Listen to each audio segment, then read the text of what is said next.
Awesome A for Kill Pact. Pabst, Ryakin A. Invictus, Mauler B. Frederick, Cougar B. Kentax, Owens F. Kentax is the drop commander. Marius and Hollander Prime is the drop commander. Gorgots and an Awesome Prime. Stubby and a Chevy A. Burner and a Bushwhacker E. Serpentis and an Awesome Prime. These two teams are fighting the 5th and final map this evening on one of the neutral planets. And you can see that Kentax went back in time and then went forward. The Owen's an excellent time machine.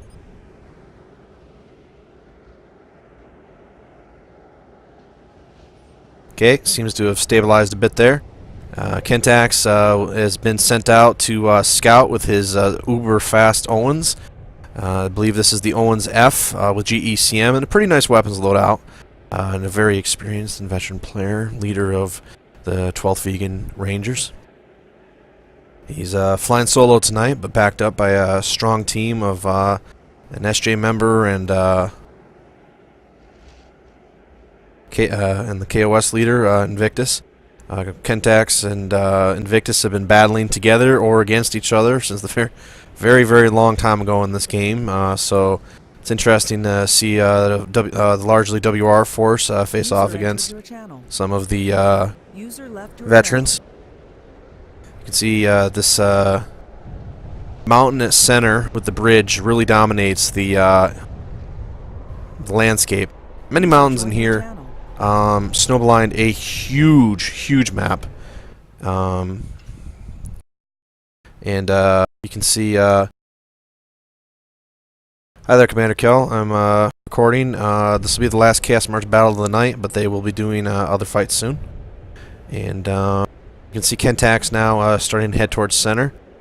You can see pretty well here. He does not have enhanced optics, I don't believe, but Kentax pretty safe up here. He can get away. He sees something. Either on radar or visually, he's reacting like he's seen something. Let's take a look down here. I don't see anything directly below.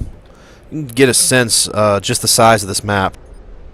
A bit big for 5v5, but a very nice map, and not too bad if the teams bring radar, which the Chevalier will be able to provide them pretty good visuals. You can see Kentax definitely acting defensively right now, like he's seen something. So maybe he picked up a blurb on radar. Maybe he saw something. But he's setting up. Now he's going to drop down. That mech will be fine. There is no mech fall damage in Living Legends. Vehicles, on the other hand, would have taken a pretty nasty beating. We'll follow Kentax in a moment. So we see Gorgots and the Awesome with the Bushwhacker. Really the whole force not that far from center, so that's why Kentax was running, because he saw enough of their forces to know he needs to run.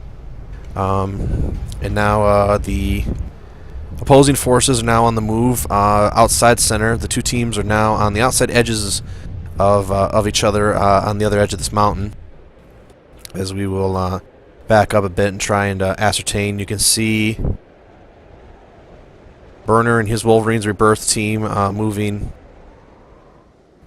sideways, tracking the Owens probably a bit, trying to figure out what positioning they want. They have a couple of hills near them to enable them to set up firing distance. And let's see if we can track the other side of the mountain and see just how far apart these two teams are right now. This is our 5th and final battle of the night for this campaign. It's been a long wait for many of these players. Some of these players waited a good chunk of the day before we got started. And everybody's been having fun. I apologize for not having the video of the last battle. Burner was kind enough to provide that, I believe, but maybe I'll record some commentary for it later. But I was teaching a new player how to play a game. You can see the two teams now are on the opposite sides of a hill, probably about 600, 700 meters. They definitely see each other, and we've got a hold, and let's grant the hold at about 97:30, and so we're gonna have a few minutes to wait here. And while we do, you can see the teams are just right on the other side of each other. And in a situation like this, it's always interesting because you see the teams, you're ready to pull the trigger, you're ready to shoot things, you're ready to engage, and then you get to do more of holding. And I know anticipation is supposed to be better than the actual event, but my goodness, you certainly want to get in lots of playtime. Now the two teams, you can see the options they have. They have these two rather long-range assaults and the long-range Puma. And what they're attempting to do here, I think, is to have Felixes move up with his single LRM rack and try and get a couple shots off on them, and then try to force them to come over the hill so that the assaults can blast away at them. Meanwhile, I believe the strategy for this team is more of the same, but I believe that the Awesomes and Bushwhackers will be able to move up and be a little bit closer range to be effective. You can see, well, I guess you can't see that, but yeah, the Marius player is just getting back into the game right now, so it shouldn't be too long. Not too far into the match right now. You can see Stubby moving in to make sure that Marius's asset does not despawn. And that's always encouraged, because otherwise we have to have somebody bring their asset back. Holds are a pain. They take away your timing. They take away your focus. They can take away your battle plan, especially in a situation like this where you have the two teams metaphorically close, just very, very close. Both teams built for range and really don't want an up-close battle. So I believe we have Marius here. No, this is Stubby. And so Marius will be spawning in a moment. We'll follow him in.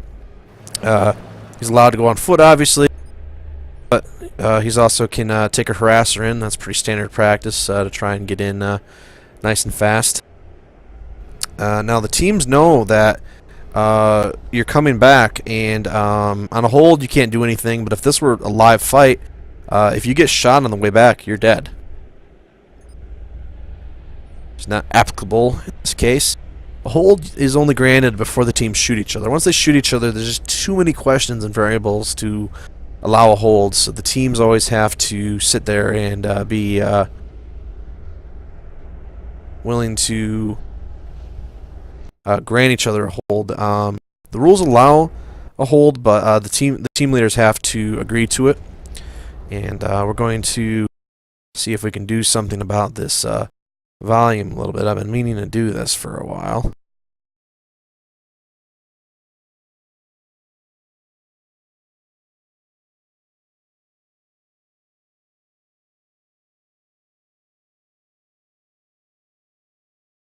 Well, maybe a later time. I know I always run hot, but maybe you've all gotten used to that out there. As Marius is now making his way back, and we'll begin tracking him. And have I seen what I think I'm about to see? This is less common. It's something that's not in the book, but something that players choose to do sometimes. And, well, for the most part, shouldn't be too much of an issue. But I am really about to witness this. Marius, the best battle armor player left in Living Legends, and even really one of the best that's ever played the game, is flying, which I think I've seen him fly, but let's just say it's a rare sight. But anyway, I always ask that if they fly, they try to stay low so that they don't fly over the enemy and get detailed information. And we have honorable players here with our teams tonight, so it's not a concern at all. That's usually why we have them take the harasser or go on the battle armor, just because flying can give you a advantage. So now you'll see Marius eject, allow the aircraft to destroy itself, so that nobody has to worry about shooting it. That'll go boom. Now Marius back in his more preferred element in his battle armor, moving forward to get up to his asset. Got a bit turned around. Big map. And we will resume. Not a lot of time went by, so I don't think we'll have to worry about time. Two teams are either going to run away from each other, and we're not going to have engagement for a while, they're going to just decide screw it and slam into each other. You'll notice though that the Owens of Warlord Kentax very separated from his team right now, as he was the scout. And seeing as the scouting's no longer probably needed, you're going to see him hauling some serious butt back to try and support his team. The faction leads, I usually let them just handle the restart. We have some of my most trusted players with me tonight as our faction leads, and they'll say when to go, and I just kind of make a note of it. So 9:68:35, give or take, we restart, and it's going to be a 30-minute limit on the battle. I don't think we'll use all of that today. And the teams are probably in the process of negotiating when to restart. Sometimes we restart on an even number to keep my job easier. You can see Marius just trying to get back into position a bit, and his team getting ready to move now. Let's follow them for a little bit. They're deciding to push. Marius is going to bring his assets with him, and that has jump jets, apparently. So maybe that's the Felixes and Marius. So no more holds, and Felixes gets the jump on Marius, surprising him very much. But Marius able to get off some decent hits of his own, and now Frederick moving up, and the two teams deciding to get up here. Frederick and Felixes better get down, because that is the entire strength of the Wolverines Rebirth team. 180 tons. Well, more than that.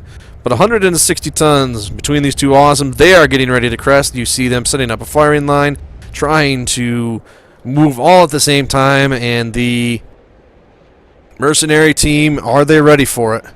Felixes and his partner are moving off to the side.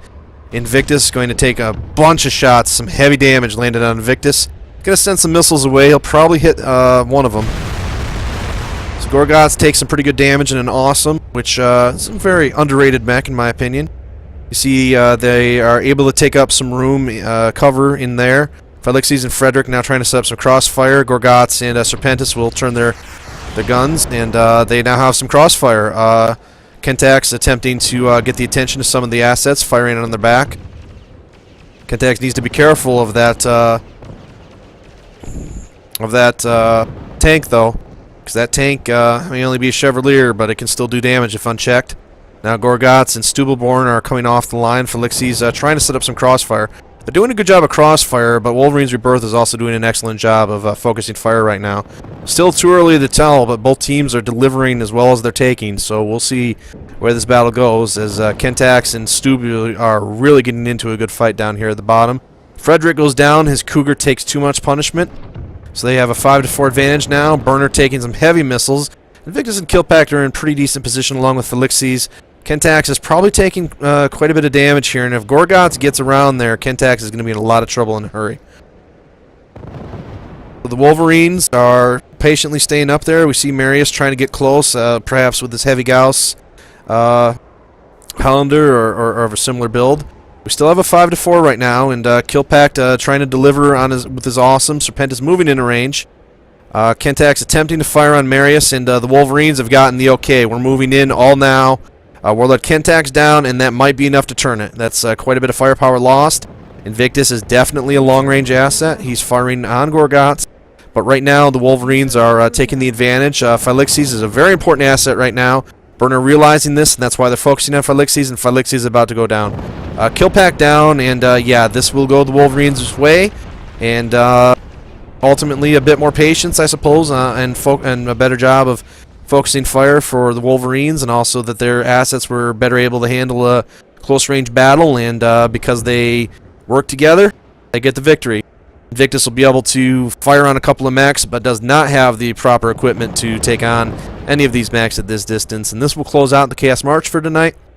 We thank you for watching. The planet that we are dealing with right now has fallen to the attackers, and we will see you the next time on the Chaos March battle. I am Duelist. We will be resuming every Saturday and Sunday for the foreseeable future. And you can see the mighty AC2s doing what they can, but ultimately this day belongs to the Wolverines Rebirth, who take Map 5. but the campaign having already been decided earlier, but still a very interesting match in a battle. So we'll go back, take a look at it, and if that map 2 thing ends up being a situation, the planet still might belong to anybody, but for now, it's the attackers. And we'll see you next time on the Chaos March. Have a good night, everybody.